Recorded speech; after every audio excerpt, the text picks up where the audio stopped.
Thank you for the opportunity. My goal is to talk about turning it around faster when things start to go wrong. I appreciated that you just said step 5 is not getting mad at yourself for having a step 1 moment. I was trying to make my Christmas cards and Hanukkah cards and get them out timely, and things started intervening, and it seemed to snowball the way they intervened. And so I'm trying to figure out what I could do differently. We're going to make a really strong statement here, and if you can hear it and practice it, you will find the magic in this. Not magic, but practical application of utilizing the laws of the universe. At whatever point that you recognize that the momentum feels like it's against you, step away from it. Back away from it. Set it aside. Turn it over to the universe. Give it to the universe. Say something like, you know what I want. I've set it all in motion. Do your best with this. I'm out of here for a little bit. Because you're the only one messing it up. You put it into the vortex, and the vortex is doing its job, and law of attraction is doing its job. And even more, source energy is all over it. And all kinds of cooperative components are coming into place. But there is a human tendency, Esther has it too, to be in control of things, and it's in control of conditions.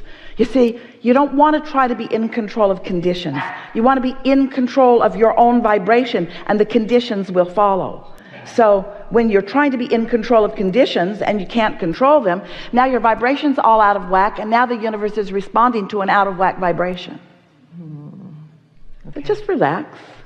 Esther remembers watching someone in a big, beautiful motorhome. It was at least $1 million bus. It was beautiful and shiny and new.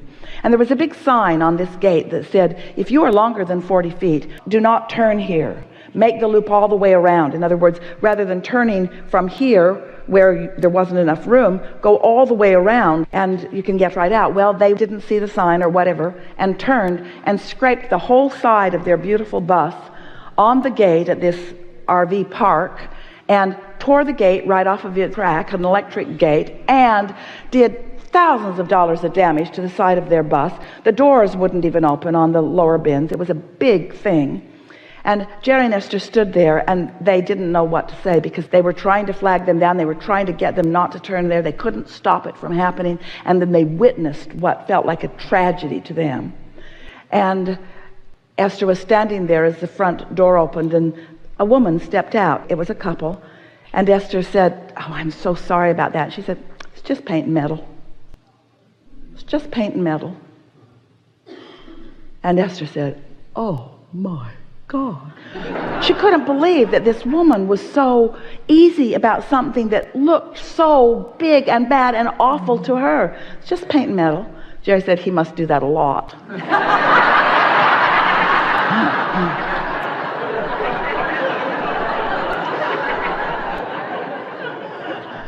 She's adapted. But we would like all of you to adapt to things happening, and so what? Oh good, something else to create around. Since you are an eternal being, and there's never-ending wonderful things for you to focus upon and be the steward of it becoming a reality about, then is there really any reason to be upset about anything, or to put unnecessary time restrictions on yourself, to get all bound up, to measure yourself against what? There's only one thing that you want to care about, and that's being in the receptive mode. And not because of what it will yield you, because how it feels when you're in the receptive mode. You could have an intention or a desire to amass quickly $1 million or more. And it's not likely that that's going to happen today. The condition of $1 million being in your possession, it's unlikely that it's going to happen today. But there is a vibrational version of that that is highly likely. You could feel prosperous. You could feel abundant. You could feel free. You could find the vibrational version of that. You could find the unconditional version of that. You could have said, I'm sending my well wishes to all of these people I love vibrationally. And they're getting so much glut of stuff in the mail right now, mine will stand out when they get it in February or March. Esther receives so much mail and correspondence and well wishes that the girls just put it in boxes. They try to categorize it for her, and when she comes to look at it, she's overwhelmed by it. Even if she spent the whole week that she's going to be home, she couldn't even open it all or read it all or respond to it all. And she said to us years ago, Abraham, what should I do about this? What should I do about all of these kind people sending me all of this whatever that they want me to respond to? And Abraham says, see it and receive it with the love that they have sent it, and project to them an appreciation for what they have done, and recognize that the greatest value came to them when they wrote it, when they offered it, not when they're getting something back from you about it. In other words, find a way to put yourself in the receiving mode every time as much as you can. It's all about self-soothing. Because if you're mad at yourself for not getting it done, if you're angry that you haven't checked off your list on something, if you're worried that someone will judge you or that they will be disappointed because they didn't hear from you, or any of those things that sometimes you all feel about different things like that, then you're not in the receptive mode. And the receptive mode is all you have to give to anyone.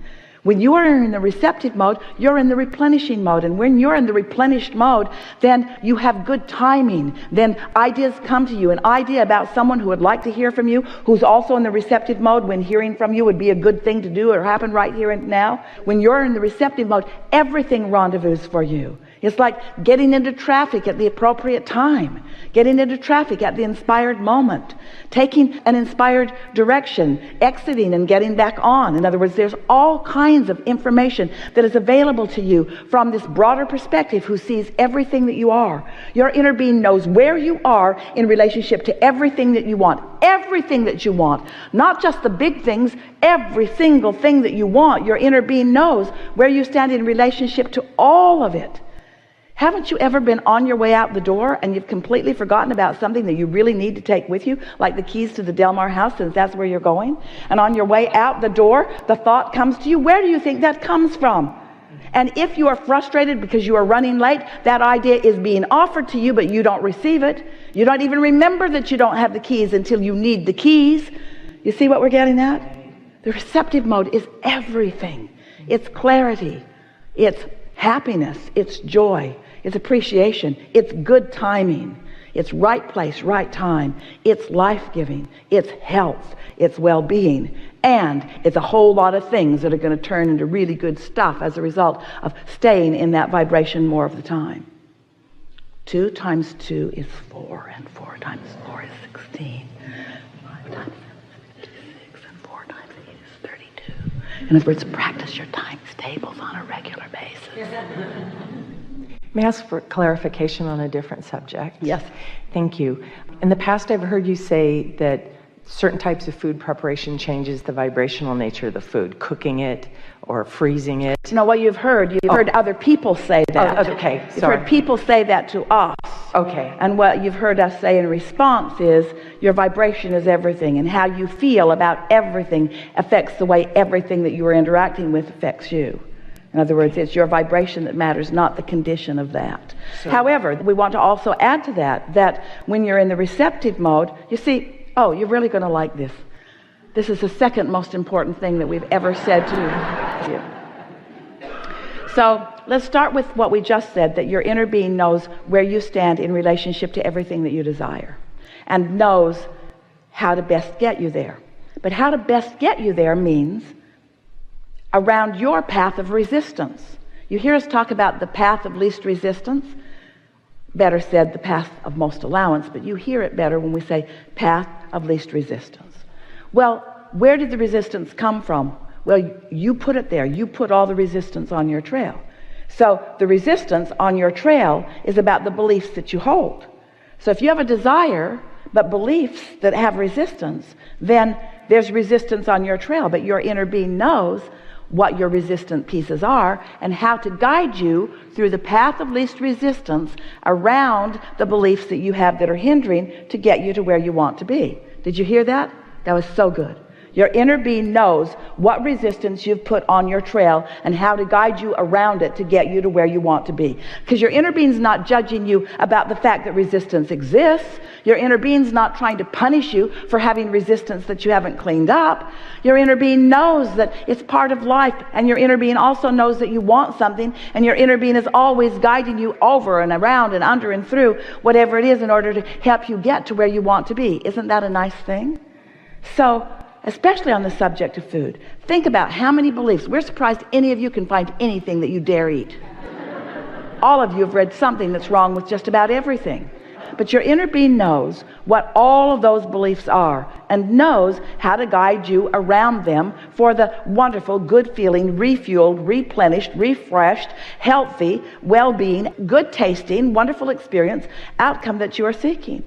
And so when you are caring about being in the receptive mode rather than worried about the condition of what you're doing, then you will be inspired to not only what is best for you. You see, if you hold a lot of intentions, what are your intent? What do you think your desires are about food?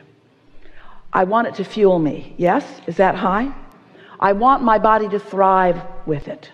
And I want it to be a nice experience. Doesn't that pretty much wrap up what you care about? So those desires are all really strongly, vibrationally being presented by you. So then, here you are, not consciously considering all of those things. Good fuel, good taste, good results. That's what you're looking for. Well, there are lots of foods that you could eat that could accommodate all of those things. But when you get fixated on, oh, I shouldn't eat this because, and I shouldn't eat this because, and I shouldn't eat this because, now you're not in the receptive mode and you can't figure out what to eat when there's plenty that would satisfy those intentions that you hold. Does that make sense to you? Yes. And that pretty much applies to everything. So microwaving versus cooking, steaming, it doesn't really matter. It matters if it matters to you. If you believe that microwaves are not good for you, and that's the only thing that you have time for, you're going to have split energy while you're doing that process. And you did not get that idea from your inner being, because your inner being would not guide you to a process that your inner being knows you have issues with. Oh, did you feel how big that was? You're never going to get an inspired desire over something that your inner being knows is an issue to you. You have the ability. Are you all hearing this? We're so out here on the leading edge, and this is such a wonderful conversation that we're having. So here you are living in a world with all kinds of things going on.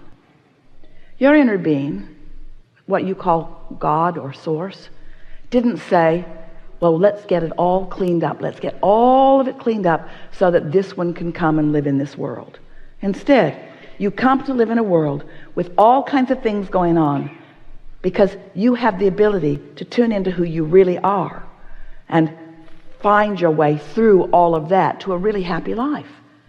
You don't need everything to be rearranged just for you, and it's a good thing because it's not going to be, and it's also a good thing because you didn't come to understand conditional love.